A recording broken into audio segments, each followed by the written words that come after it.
Hey, I can't green screen all the time. Let's do this.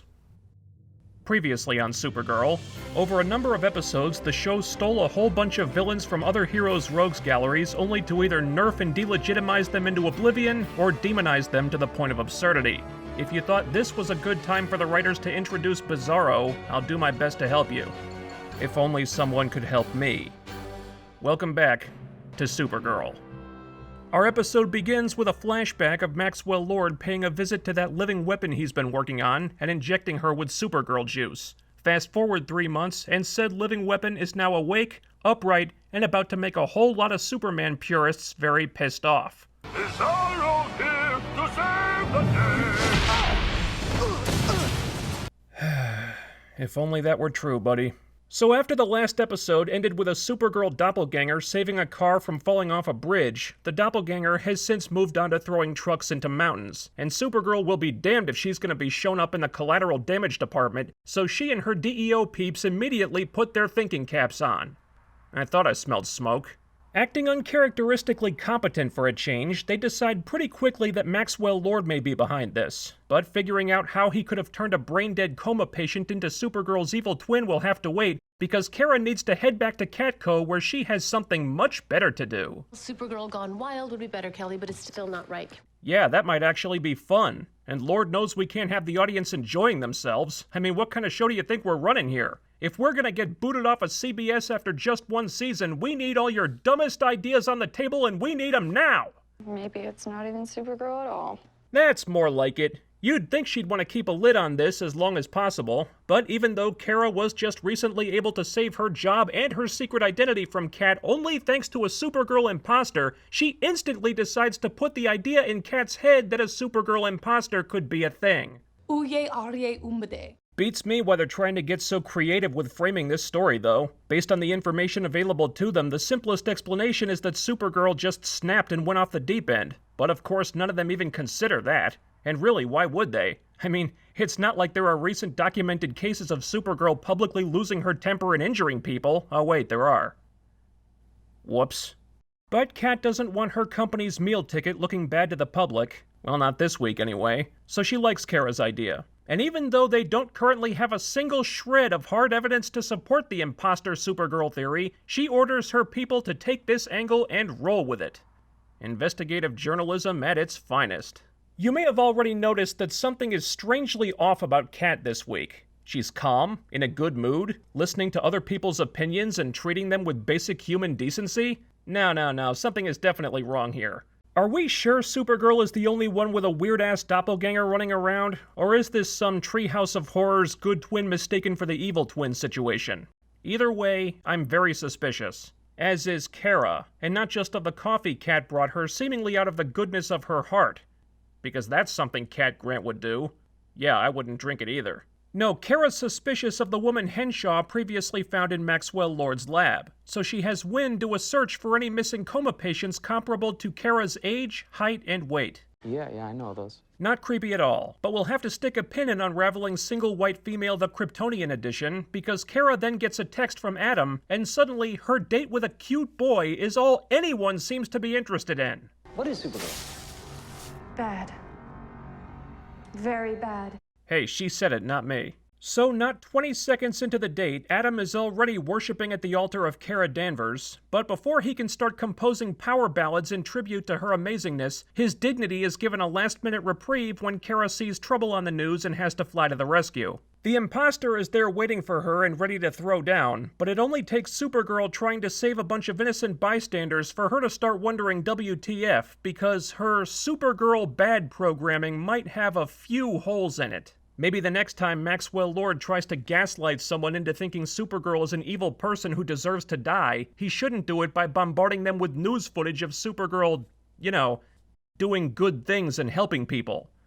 Gotta say, Max, I have to wonder if that's really the most effective way to brainwash someone.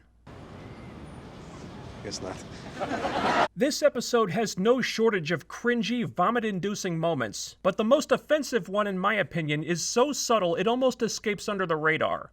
Kat has named the evil Supergirl clone Bizarro, and this is put forth as if the moniker is a brand new thing, as if there isn't a very particular and famous member of Superman's rogues gallery who goes by the exact same name. Bizarro Superman, Superman's exact opposite, who lives in the backwards Bizarro world. Retconned out of existence. As far as this show is concerned, Bizarro Supergirl, who I will henceforth refer to as BS, is being presented as the first and only version of the Bizarro character to have ever existed. And it's not the first time the show has pulled this crap either. Remember the Toy Man? He was said to have been locked up in prison for so long prior to his first appearance 2 episodes ago that he couldn't have been a Superman villain before Supergirl defeated him, despite decades worth of comics, cartoons, and so on saying otherwise. Livewire, who also started out as a Superman bad guy in other media, was similarly retconned into a Supergirl villain. From the brief research I did, Reactron did start as a Supergirl villain in the comics, but whatever history he had with Superman seemed to only remain canon so Supergirl could defeat him hilariously easily, thus making her look like the better superhero by comparison. And now we have Bizarro, the most egregious name on the list so far, who has not only had his entire history and identity erased, but this classic Superman villain has also been gender bent into a woman so Supergirl can take ownership of him, once again showing how our supposed feminist icon is incapable of forging her own identity and has to resort to stealing the identity of her infinitely more famous male counterpart just to stay relevant. I guess if iconography is created for a man, it's just not quite good enough, is it? It will be. When it fits a woman. Don't you start.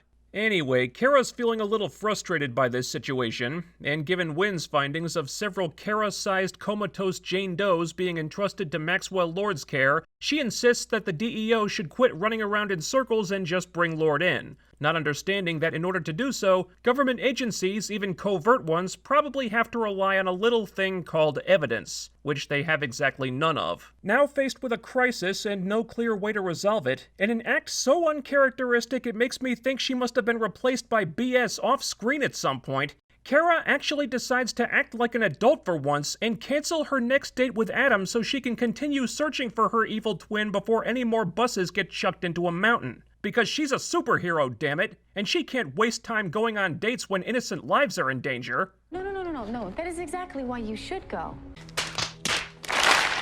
Yeah. Alex, normally the responsible and level-headed half of this duo, is suddenly arguing that Kara should prioritize her social life over saving lives. And Kara agrees! Even for a woman who spends more time in the friend zone than the phantom zone, this is absolutely appalling! And the worst part is that Kara was actually showing some form of growth here, trying to put aside her own desires to do the smart, responsible thing. But suddenly there's Alex acting as the devil on her shoulder saying, nah, screw responsibility. You go get your rocks off with what's-his-ass. I got this, don't worry about it. What goddamn Nimrod, in any kind of creative capacity, would ever think such an absolutely asinine character turn was a good idea? Why am I not surprised? You may be Supergirl, but you're Kara Danvers too. And she deserves a life. You. So, since Alex has ordered the only person who can stop BS to take the night off, I have to assume that this means Alex has the best, most brilliant, epic, ingenious plan of all time to get our heroes out of this predicament. Maxwell Lord, you're under arrest. We certainly don't have the authority to arrest private citizens. I'm just screwing with you. No, she does the stupidest thing you could imagine. No doubt putting the DEO in all kinds of hot water. Their organization may not officially exist according to Henshaw, but there are still high-ranking government officials who know about them that they need to answer to. People like the president, for example, who will surely be notified that the DEO have arrested one of the wealthiest and well-connected men on Earth with no evidence and are illegally holding him without due process, which seems like a pretty boneheaded move to make when you've got General Lane circling you like a shark looking for any excuse he can get to shut this place down. But will either of those issues be dealt with, addressed, or even mentioned at all in this episode? Of course not. That would take too much time away from Kara's next date with Adam, which mercifully gets cut short just as they start smooching up a storm when BS drags her away for round 2. They don't get too far into it as the DEO show up almost instantly, because they have teleporting technology apparently, and put a stop to things with some kryptonite darts, which don't have quite the effect they were expecting. Hey! Yeah, that was my reaction to this episode too. Since Alex once shared a bathroom with a Kryptonian and is thus an expert in all alien genetics, dear lord, I wish I was joking, she deduces, with no evidence or scientific data of any kind, mind you, that BS is completely oppositional to Supergirl, which is why the kryptonite has made her more powerful. And also why it gave her a cheap-ass face paint design you could probably get for $1 at Six Flags. But since Lord had previously goaded BS into taking away everyone Supergirl loves, she makes off with James just when Wynn had convinced him to cheat on his girlfriend with her.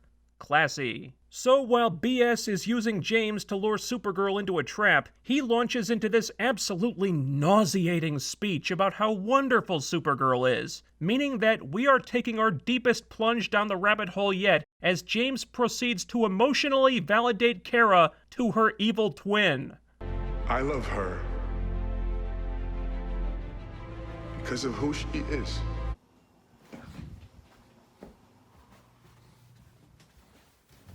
Because Kara forgot that she could just fly around and find them with her super hearing like she did with Alex in episode 2, she has to wait for James to activate the tracker in his watch before she can come save his ass. Or did you forget I had super hearing?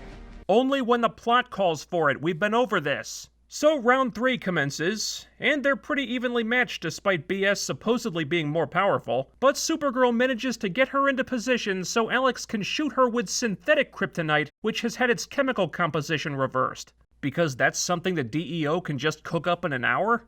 Damn. Eat your heart out, Heisenberg. So Alex shoots down BS, which feels like a metaphor that is way too clever for the writers to have made it intentionally. BS is poisoned by the reverse kryptonite and falls back into a brain-dead state after apologizing for having the gall to believe that Supergirl is not the bestest ever. The DEO are illegally imprisoning Maxwell Lord and just hoping no one finds out. They won't find him. Yeah, because a man like him would certainly not have security cameras in his building recording you taking him away in handcuffs or anything. I'm sure damning video evidence like that would never see the light of day on a competently written show. Dumbass. Also, Kara breaks it off with Adam, and for some reason, everyone at Catco is way more interested in that than in how she managed to escape with her life after being abducted by an evil Supergirl clone. Seriously, they don't even ask her about it. Even media mogul Cat Grant is completely uninterested. Because that's not laughably out of character for her at all. And since Kara broke her son's heart so badly he had to leave the state after dating him for about 30 seconds, Kat decides to stop being nice, and that she and Kara are actually quite similar people. Considering the source, I don't know if that's a compliment or a threat. Either way, if I'm Kara, I'm fucking terrified. So after James blows off Kara to go pick up the girlfriend he was ready to cheat on with Kara 10 minutes ago, she heads home and slowly flies in through her own apartment window where literally anyone could see her to ponder how Maxwell Lord could possibly have learned her real identity. Because, you know, she's been so incredibly careful about keeping that a secret up until now. I can keep a secret. No, you can't. Preach. And then, as the final cherry on top of this Sunday of stupid, Supergirl finds a pod on her coffee table from which an alien creature has hatched, and it easily gets the jump on her because apparently her super hearing is only a thing when the writers want it to be. Lazy, incompetent fucks. I don't know if the idiocy of the plot, half the cast acting out of character, or Melissa Benoist's hilariously pathetic zombie Supergirl impression was the worst thing on display in this episode, but any way you look at it, Bizarro is just awful.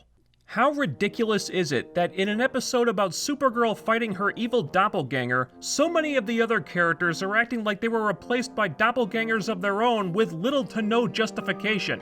Ironically, Cat Grant, easily the most inconsistent character on this show, was the only one with a semi-plausible reason for acting like a pod person here. Her firstborn child is back in her life, and this puts her in a good mood. I can almost buy that. But what was the excuse for Alex turning into a reckless idiot, arresting Maxwell Lord despite the DEO not having the legal authority to do so, and Henshaw just throwing up his hands and allowing this because it's in the script, so f*** it.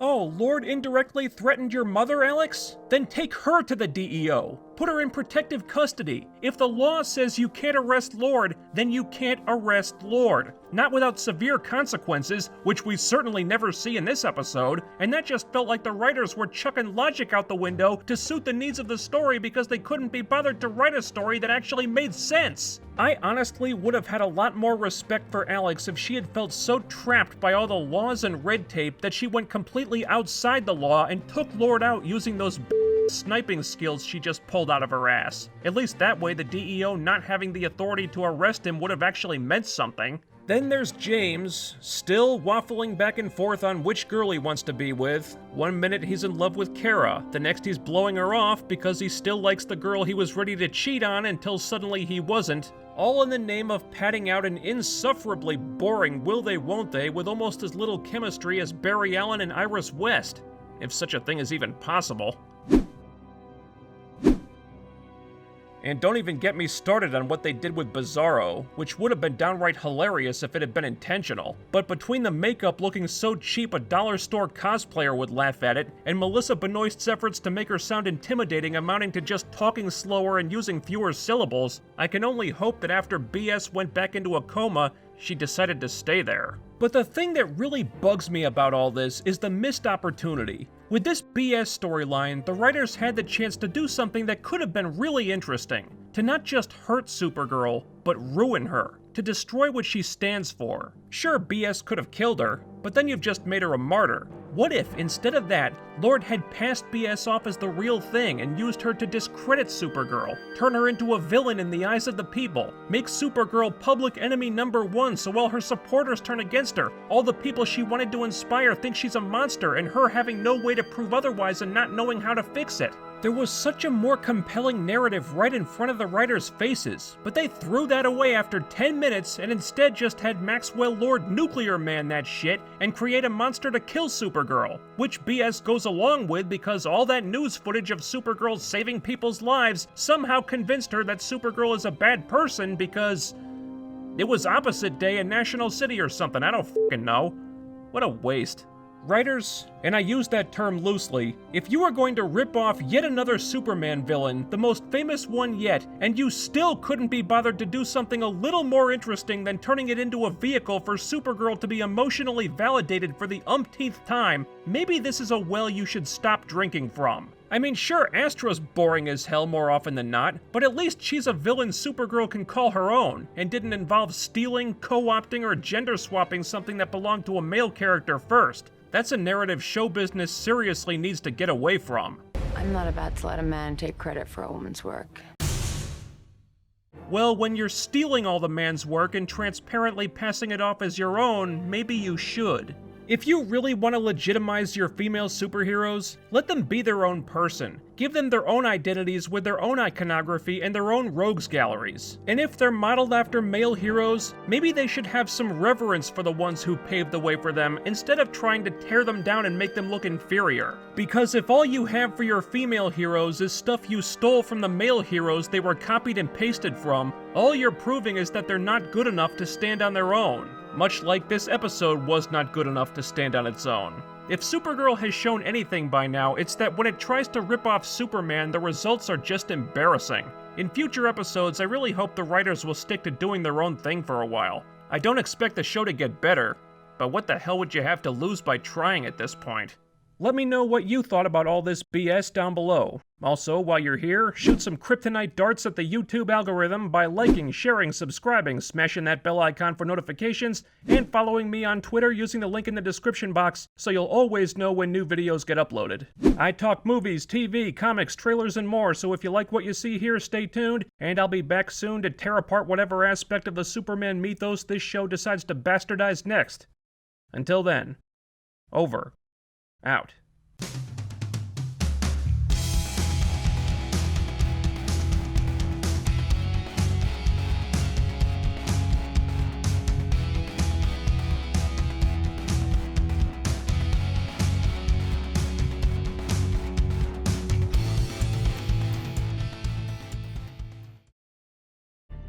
Ugly. You're breathtaking.